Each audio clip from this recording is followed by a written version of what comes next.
Hello, my name is J.M. Norman, and I have a very strong passion for the arts in general, and for literature, music, and visual art specifically.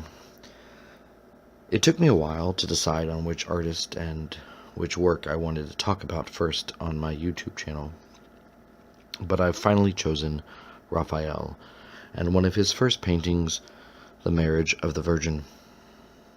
And just to give you a little background about myself, and to show that I'm not that amateur, I taught art history for 6 years in addition to literature in both English and Spanish, European history, and French.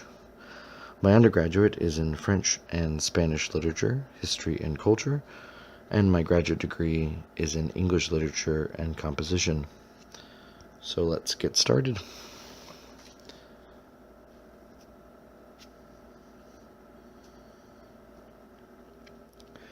Raphael, pictured on the left in a painting he finished the year he died, was born in Urbino, hence his full name, Raphael Urbinas, the Latinized version of his name. He was apprenticed to Pietro Perugino at the age of 11, and by the age of 17, he was already considered a master. Here is his School of Athens, and now this is his La Donna Velata, which is probably my favorite painting that he did. And by the age of 21, he had finished The Marriage of the Virgin, based almost entirely off of Perugino's work of the same name. Raphael was a consummate appropriator, and as such, many from his lifetime onward have appropriated from him, not the least of which were some fairly famous artists you've all heard of. This is Titian, or possibly Titian's master, Giorgione, which you can see how they've appropriated the style of Raphael and not necessarily what Raphael painted. Although if you look at a lot of Raphael's pastoral work, you'll see how Titian or Giorgione appropriated very much from Raphael. This painting on the left by Titian or Giorgione, we don't know exactly which one, is entitled The Pastoral Concert, sometimes called La Fête Champêtre in French. On the right, you'll recognize this as Edouard Manet's Déjeuner sur l'herbe, and this is Picasso's Déjeuner sur l'herbe, which is obviously Picasso. You probably don't even need me to tell you that that's Picasso. And just to throw it in for, shits and giggles, here is Michel Achard's Star Wars sur l'herbe, in all its kitschiness. So, I digress. Back to the painting, which is on the left. That's the Raphael one. Perugino's is on the right.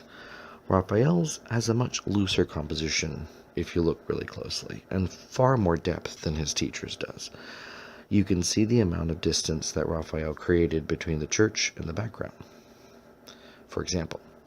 Nevertheless, he still shows the entrance completely open from front to back, as does Perugino, as if to say that the marriage ceremony in front of the church, or this building, or what have you, represents one side of the existential plane, and the other side, which is unseen, is the future, the unknown. This, of course, you can make of this what you will. I mean, I'm not going to put these ideas into your head and say, that this is the truth. This is the penultimate truth. This is my interpretation. And you can take what you will from my video essay or lecture or whatever you want to call this. Anyway, this could be said for any marriage, really, don't you think? You can also see that Perugino kept the older style of creating a wall with a character in the foreground. In Perugino's case, it's the man in green on the far left, whose back is to us, the foreshortened character. This slide, picturing an image, this one right here, picturing an image from Giotto's Arena Chapel. Giotto de Bondone was a 14th century, well, really sort of late 13th century, early 14th century Renaissance painter, early Renaissance painter. Anyway, this image from the Arena Chapel, his most famous work, in which he did many frescoes. This shows how it's done, and actually, which is really interesting to point this out, is that This painting was done in 1305 by Giotto de Bondone, and in 1504 is when Perugino finished his Marriage of the Virgin. He started it in 1500, and he finished it in 1504. So 2 centuries later, still using something very, very similar to Giotto's. And so, does Perugino have that rebellious streak that Raphael has? Does he have the ability to push the envelope, to engender something new? Because Raphael started his Marriage of the Virgin in 1504 and finished it in 1504.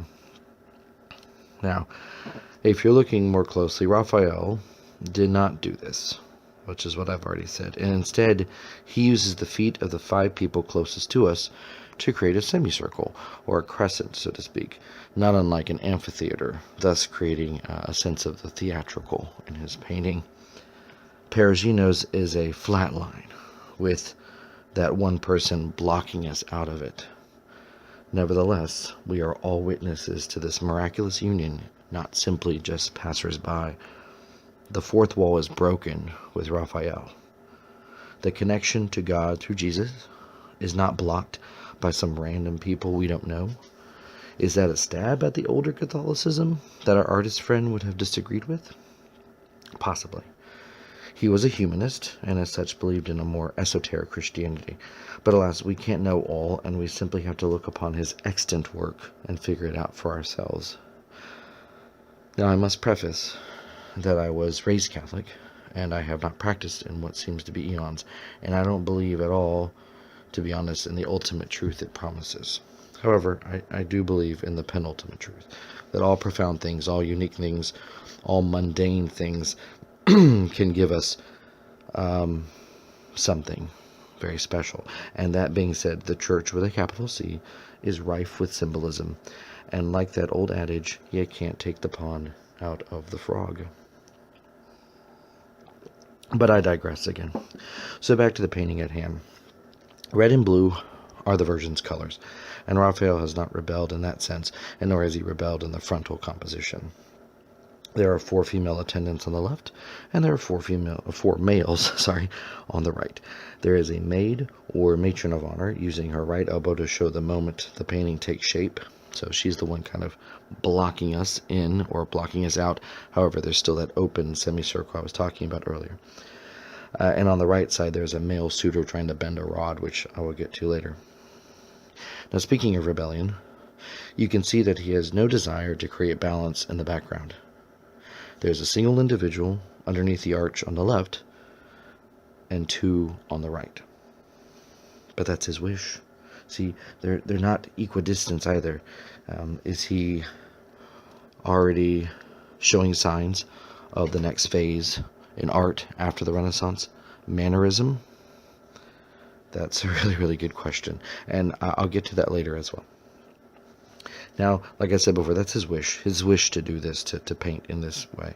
He was young, and he rebelled just a bit to get some attention, and he would be known for this throughout the rest of his short life.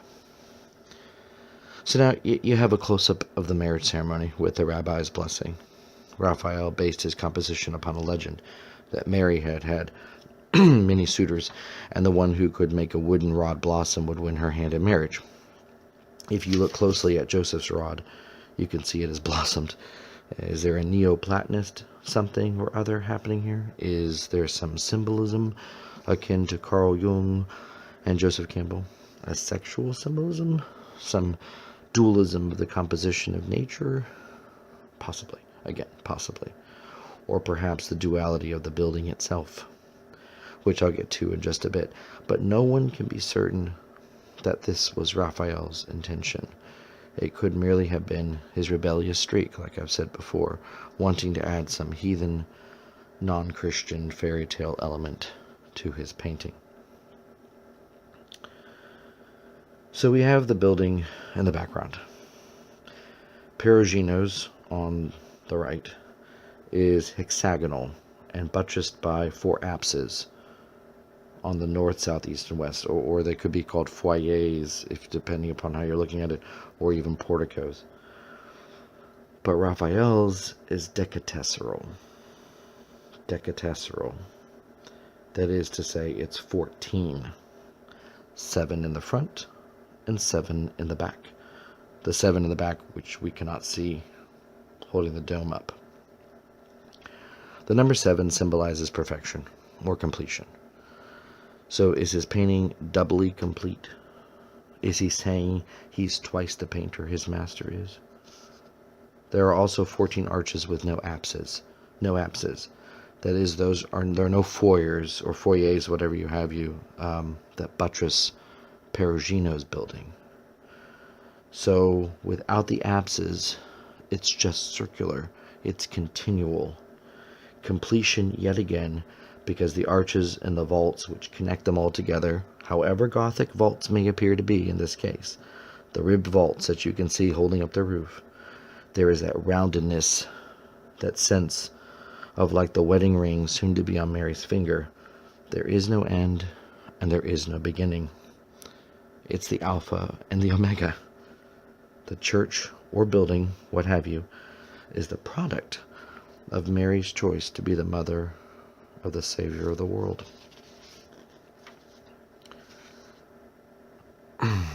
After all that, though, Raphael has left the balance of the painting intact, which is not quite true,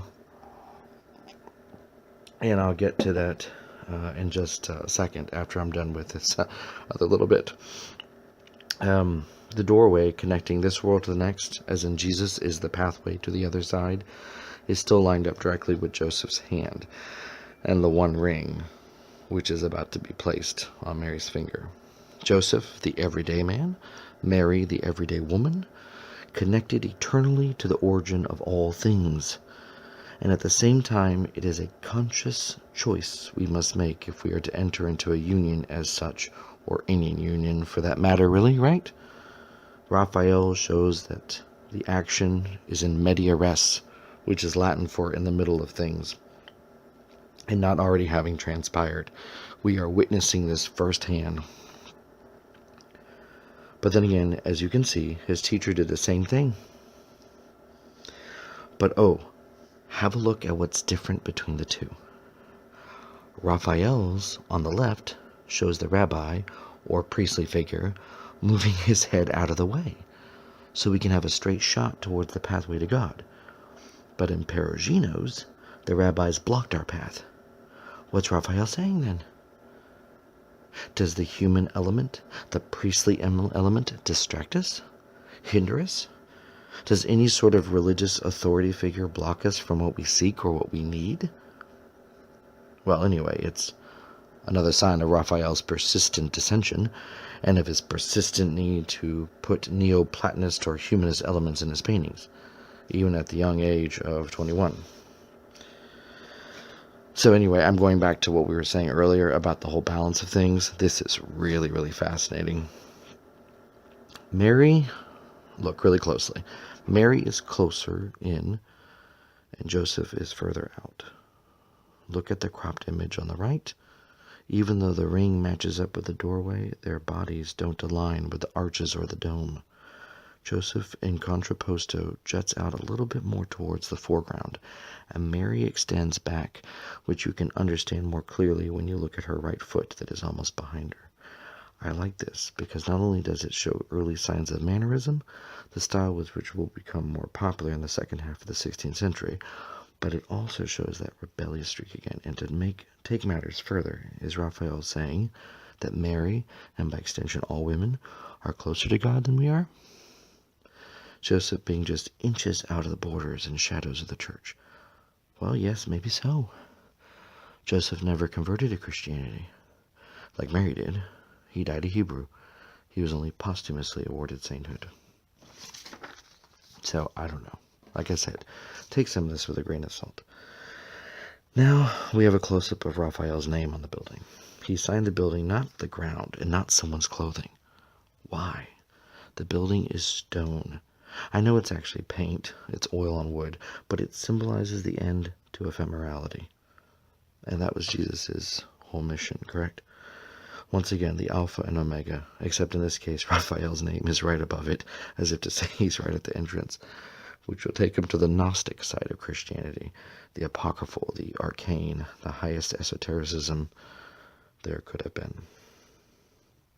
So his name is forever emblazoned upon something eternal. His Latin name at that, and he dated it. Thank you, Ralph, for doing that. The year is 1504 because M is 1000 and D is 500, and there are 4 notches to indicate the ones, and that's just for those who don't remember the Roman numerals. So, almost done. We return to the foreground. There are 2 people looking at us, the audience.